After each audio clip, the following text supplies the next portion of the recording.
is good, everybody? Welcome back to the BlitzCity Podcast. And today we are going to be talking about the future of Jackson State as far as the passing game goes. You see, it makes sense to talk about what's coming up right now. I mean, the MEAC Swac Challenge is next month. I will see y'all there, by the way. Just not on y'all sideline. But y'all knew that. I love y'all. Y'all knew that. But I was thinking these past couple of weeks about Jackson State's future. You see, for the past 2 seasons, Jackson State has been prolific in passing offense. Number 1 in the Swac, one of the best in the FCS. Regardless of what you think they'll be this year passing under Jason Brown, going into his final year of college eligibility, next year, in the next few years, under the helm of Jacobian Morgan, Jackson State, if they are number 1 in the Swac passing this upcoming season, they will return to that status under Jacobian Morgan. Whether that's a hot take or not, I'm stamping this. I'm saying that. Jacobian Morgan, let's start with him. 6'4", over 200 pounds, of course.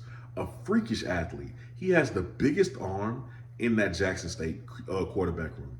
Undisputed. The ball jumps off of his hands. The velocity at which he throws the ball is insane. He has the deep ball accuracy. And if you are wondering if he can get out of trouble, he can do it better than anybody else. He can get out of trouble. I look at Jacobian Morgan and I think of a Joshua Dobbs 2.0. From what Joshua Dobbs was at Tennessee in the SEC, for those of you who watch FBS football, you know what I'm talking about. I think of him as a Joshua Dobbs 2.0.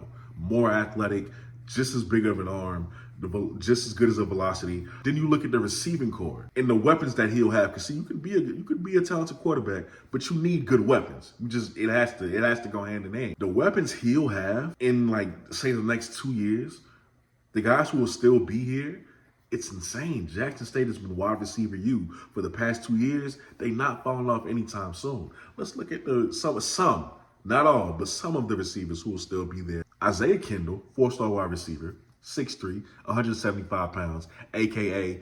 Baby Laquan Treadwell. Not what he is in the NFL now, but what he was at Ole Miss University. Route running, similar. Hands, especially when it comes to spectacular catch, his hands got to be one of the best in the room. Gotta be.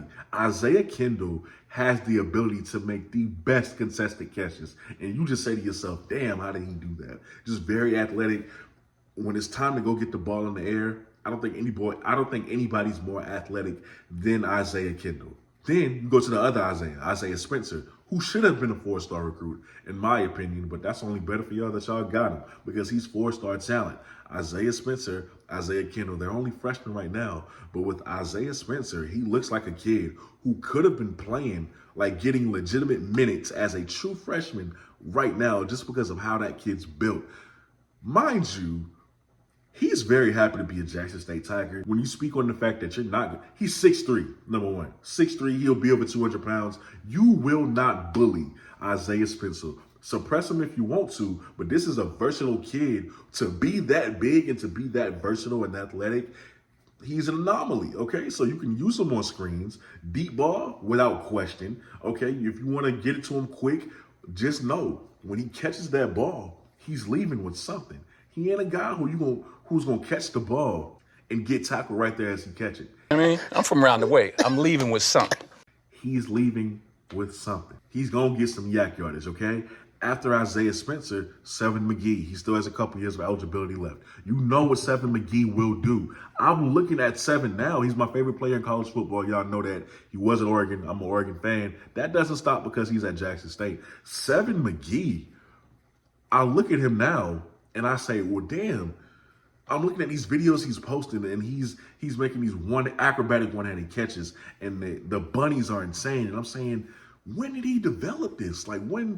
Where was this at? I'm just shocked by it. I love to see it. So that's what y'all are getting, a gadget player, if you will. But, one of your DBs even said, who I'm not going to say the name of, but one of them said he's looking like he could be Swac Offensive Player of the Year right now. But then you follow that up with the guy who I am waiting to see more than anybody else on the Jackson State roster, Johannes Broussard. 6'3", he'll definitely, if he should be over 200 pounds right now, if I'm not mistaken. The wingspan on this kid goes crazy. The wingspan is crazy. So the catch radius, forget about it, okay? The athleticism, crazy. He's going to make a lot of people look silly. He wasn't talked about enough because y'all had some real big names in his recruiting class. But I said to myself, Johannes, when he steps on the field for Jackson State, he's going to be a premier player in that offense. He's going to be one of the most reliable players in that offense. When you need to get the ball moving, when you need a possession receiver, he's going to be that for you, Johannes. That's just my belief. I think Johannes is that guy. He will be that guy in the next few years. So you've already talked about these 4 receivers to go along with Jacobian Morgan. How could Jackson State not have the top passing attack in the Swac in the next couple of years, for the next couple of years, under the helm of Jacobian Morgan? And please, I bet a lot of y'all don't even remember Andre Hunt. Andre Hunt, the transfer wide receiver from Nebraska.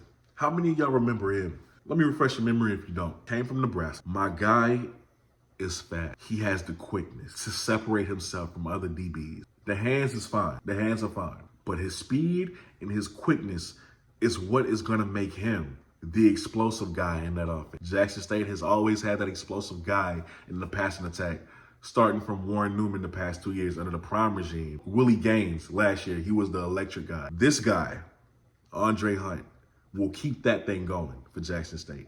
Based off what I just showed y'all, the future looks bright for you offensively. And I'm just going to reiterate my claim that Jackson State should have the #1 passing attack for the next few years going forward. With that being said, you let me know what you think down below in the comment section. You are watching the BlitzCity Podcast. I'm your host, Kobe Orr, and I'm out.